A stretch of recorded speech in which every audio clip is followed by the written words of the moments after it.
The night was alive with soft jazz, clinking glasses, and the shimmer of city lights pouring through the tall glass windows of the Indigo Lounge. Among the crowd of laughter and perfume, he sat alone, Alexander Hayes, a man who had everything money could buy, except peace. A billionaire by success, but hollow by choice. His eyes scanned the room not for connection, but for distraction. That's when he saw her. A young woman in a simple ivory dress, sitting quietly by the bar, reading a worn-out book while the world danced around her. She didn't belong there, not in a place built on pretense. Her name was Clara, and she was different. Alexander approached her with his usual charm, smooth, confident, practiced. He expected the same outcome as always, polite laughter, flirtation, and eventually, a night that meant nothing to either of them. But Clara didn't play his game. When he asked to buy her a drink, she smiled faintly and said, "I don't drink, but you can sit if you're tired of pretending." That line hit him harder than any insult could. Pretending. That's all he'd been doing, pretending to be content, pretending to feel alive. They talked for hours that night. About books, childhood dreams, and how the city sometimes felt lonelier the brighter it glowed. There was something disarmingly honest about her. She didn't want anything from him, not his money, not his name.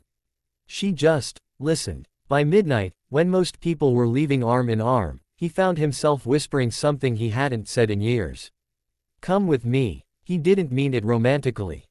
Not yet. He just didn't want to lose that warmth she brought into his cold world. Back at his penthouse, she marveled at the skyline, but not for the reasons he expected. "You can see everything," she said softly, "but it still feels like something's missing, doesn't it?" And for the first time in a long time, Alexander didn't have an answer. He offered her a room to rest, but his intention was clear. He was drawn to her in ways he didn't understand.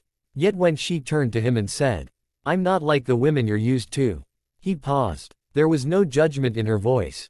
Just quiet truth. That night, he didn't touch her. Instead, they sat on the balcony until dawn, talking about life and the ache of being misunderstood. And in that golden sunrise, he realized something that frightened him. He didn't want her for one night. He wanted her respect, her trust, her light. When she told him the next morning that she had never been with anyone, that her heart had been waiting for something real, something inside him shifted. Alexander Hayes, the man who had treated love like a transaction, made an oath to himself. He would never touch her unless he could offer her something sacred in return, his honesty, his loyalty, his soul. Weeks passed, and his life began to change. He stopped visiting bars, stopped chasing shadows. Clara became his quiet strength, not because she changed him, but because she reminded him that he could change. One rainy evening, she found him sitting alone by the piano, the same one he used to ignore. His fingers trembled over the keys. "I never told you," he said, "but I used to play for my mother before she died. I stopped because I didn't think I had anything worth feeling anymore." Clara sat beside him and whispered, "Then play for her now. Play for who you were before the world made you cold." And he did. The melody was imperfect, raw, beautiful. It filled the room with a kind of peace he had forgotten existed. Months later, Alexander didn't propose with diamonds or fireworks. He simply handed her the same book she had been reading that first night, but this time, there was a ring between the pages.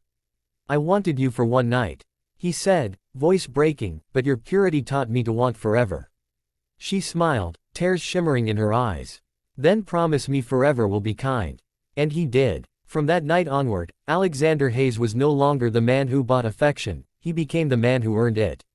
Sometimes, the right person doesn't come to fill your loneliness, they come to remind you what love is supposed to feel like. And in that reminder, lives a redemption more powerful than desire.